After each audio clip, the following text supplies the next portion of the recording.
रहीम अस्सलाम वालेकुम, welcome to Cosmos physics. अच्छा जी, वीडियो स्टार्ट करने से पहले एक छोटी सी रिक्वेस्ट, अगर आप हमारे चैनल पर नए हैं तो हमारे चैनल को सब्सक्राइब कर दीजिए और बेल के आइकन को भी प्रेस कर दीजिए। तो चलिए स्टार्ट करते हैं अपनी आज की वीडियो। अच्छा जी, आज हमारा टॉपिक है जी एंगुलर मोमेंटम। अच्छा, ये एंगुलर मोमेंटम जो है हम क्वांटम मैकेनिक्स के सब्जेक्ट में जो एंगुलर मोमेंटम हम इस्तेमाल करते हैं, हम उसको आज डिस्कस करेंगे। क्वांटम थ्योरी में एंगुलर मोमेंटम को एक की रोल ये प्ले करता है इन explaining the hydrogen atom and hydrogen like atom. ठीक है, क्वांटम सिस्टम को डिफ़ाइन करने के लिए, उसकी मुख्तलिफ़ किस्म की करेक्टरिस्टिक्स को डिफ़ाइन करने के लिए हमारे पास ये जो एंगुलर मोमेंटम है, ये की रोल, इसका की रोल होता है। ठीक है, और हम ये भी जानते हैं, सबसे पहले देख लेते हैं, हम जानते हैं कि जी एंगुलर मोमेंटम को हम किस तरह से लिख सकते हैं। L is equal to R cross P. ये हमारे पास क्रॉस प्रोडक्ट होता है मोमेंटम का और साथ में रेडियस वेक्टर का। ठीक है, और वन डायमेंशनल सिस्टम में तो ये आपके पास इम्पॉसिबल होता है, ये होता है टू डायमेंशनल में, 3D में आप इसको जो है वो डिफ़ाइन करते हैं। तो r की वैल्यू हमारे पास होती है जी x, y and z। x is along x के साथ हमारे पास जो यूनिट वेक्टर आता है वो i आएगा, y के साथ j आएगा और z के साथ k।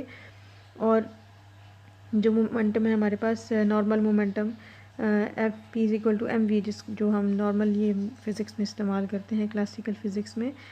तो ये आपके पास आ जाता है जी P of X, P of Y and P of G. ठीक है, और ये हमारे पास जो इसका फॉर्मूला है, ये हमारे पास क्रॉस प्रोडक्ट है मोमेंटम और रेडियस वेक्टर का। ये इनका जब हम क्रॉस लेते हैं, क्रॉस प्रोडक्ट लेते हैं, तो हमें जो क्वांटिटी मिलती है उसको हम एंगुलर मोमेंटम कहते हैं। अच्छा जी, क्रॉस प्रोडक्ट को हमेशा हम जो है एक्सप्रेस करते हैं in the form of determinant. ठीक है, 3x3 डिटर्मिनेंट होता है हमारे पास, तो ये आपके पास एंगुलर मोमेंटम का डिटर्मिनेंट फॉर्म है।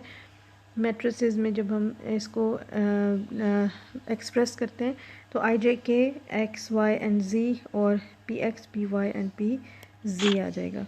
अच्छा जी, अब हमें पता है कि ये जो डिटर्मिनेंट होता है, इसको सॉल्व किस तरह से करते हैं। ठीक है, इसको सॉल्व करने के लिए हमारे पास, हम ऊपर की जो रो है उसको एलिमिनेट करके, हम साथ में फर्स्ट रो फर्स्ट कॉलम को यूं करके हम लोग फिर क्या करते हैं कि इस तरह से इनको आपस में इनका डिटर्मिनेंट ले लेते हैं और अल्टरनेटिंग साइंस के साथ हम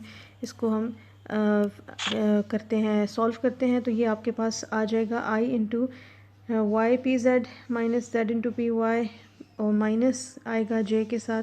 उसके बाद ये आपके पास दूसरा मैट्रिक्स बन जाएगा जो 2x2 का मैट्रिक्स होगा। उसके बाद फिर प्लस साइन के साथ नेक्स्ट जो लास्ट हमारा 2x2 का मैट्रिक्स बनेगा, वो इस तरह से आ जाएगा। And we can also write it as, और हम इसको जो है लिख भी किस तरह से भी लिख सकते हैं कि ये जो वाई पी जेड है और जेड पी वाई है, इसको मैं एल एक्स भी लिख सकती हूँ, एल ऑफ एक्स। ठीक है, और इसमें यहाँ पर एल ऑफ वाई के लिए फिर मैं इसको इस तरह से लिखूँगी, ये जो क्वांटिटी है इसको मैं एल ऑफ एक्स लिखूँगी क्योंकि इसके अंदर एक्स मौजूद नहीं है।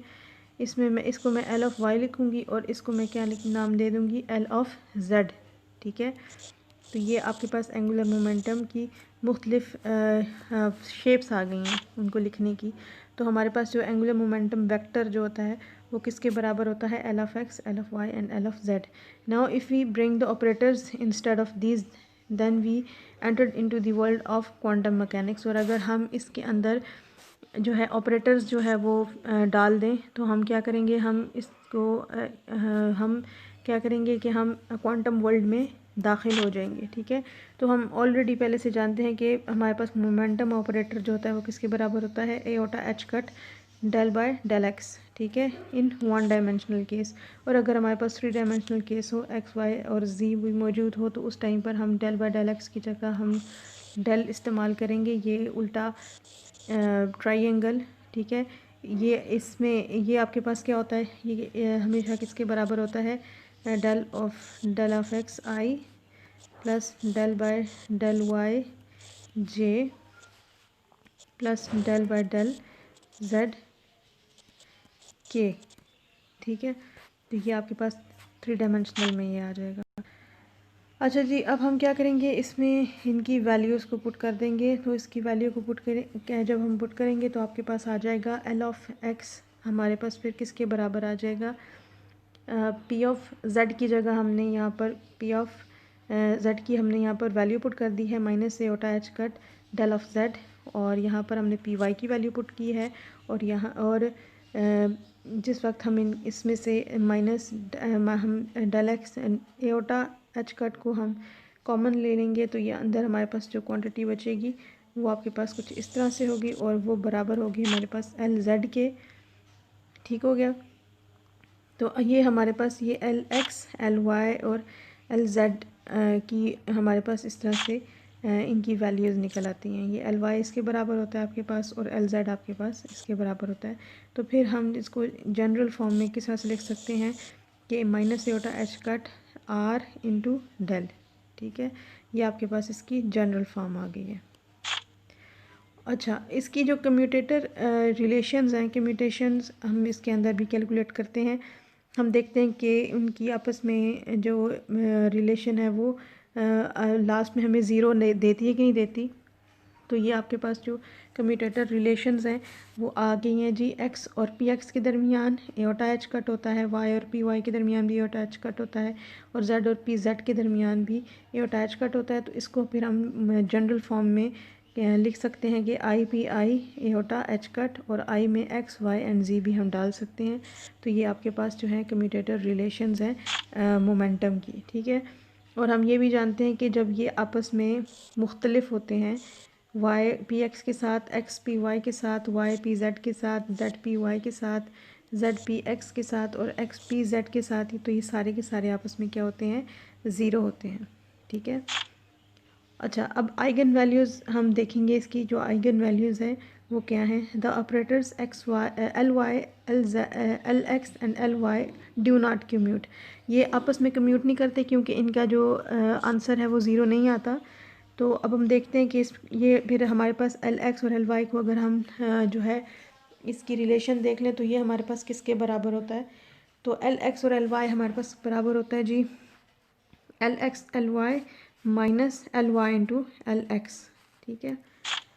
और इसमें हम क्या करेंगे, अब इनकी वैल्यूज़ डाल देंगे। एल एक्स की वैल्यू भी डाल देंगे, एल वाई की वैल्यू भी डाल देंगे, और उसके बाद उनको हम आपस में मल्टीप्लाई कर देंगे। ये सिंपल अलजेब्रिकली हम इनको मल्टीप्लाई करेंगे, और फिर उसके बाद हम देखेंगे कि हमारे पास कुछ इसमें से टर्म्स जो हैं वो कैंसिल आउट हो जाएंगी, और लास्ट में हमें हमारे पास जो टर्म्स बचेंगी वो कुछ इस तरह से एक्स पी वाई और Z P Z minus P Z into Z, और ये हमारे पास टर्म्स बचेंगी।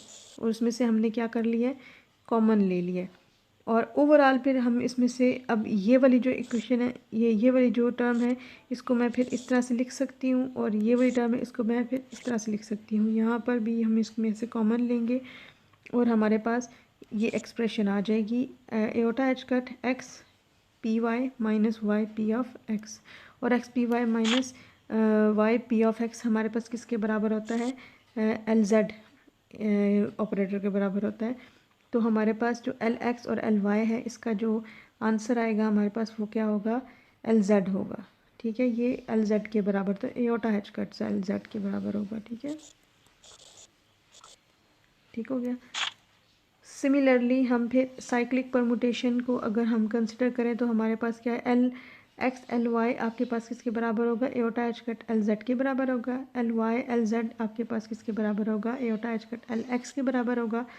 और एल जेड एल एक्स आपके पास किसके बराबर होगा, iota H cut L Y. ठीक हो गया। ये साइक्लिक परमुटेशन ये इस तरह की होती है, आई टू जे, जे टू के टू आई। ये आपके पास क्या है, क्लॉकवाइज डायरेक्शन है। और अगर मैं इसको एंटी क्लॉकवाइज ले लूँ तो ये फिर आपके पास क्या हो जाएगा, इसमें फिर ये काउंटर क्लॉकवाइज, मतलब इसमें फिर ये इसका आंसर जो है वो -1 होगा। के मतलब के और जे को ले लें, जे और आई को ले लें, और आई और के और आई को ले लें, या आई और के को ले लें, तो उस टाइम पर आपके पास क्या हो जाएगा कि इसकी जो इसके साथ जो है वो नेगेटिव साइन आ जाएगा इसकी, क्योंकि डायरेक्शन जो है वो काउंटर क्लॉकवाइज हो गई है, ठीक है। अच्छा जी, आज की वीडियो यहाँ तक ही। कल तक के लिए अल्लाह हाफिज़। Thanks for watching.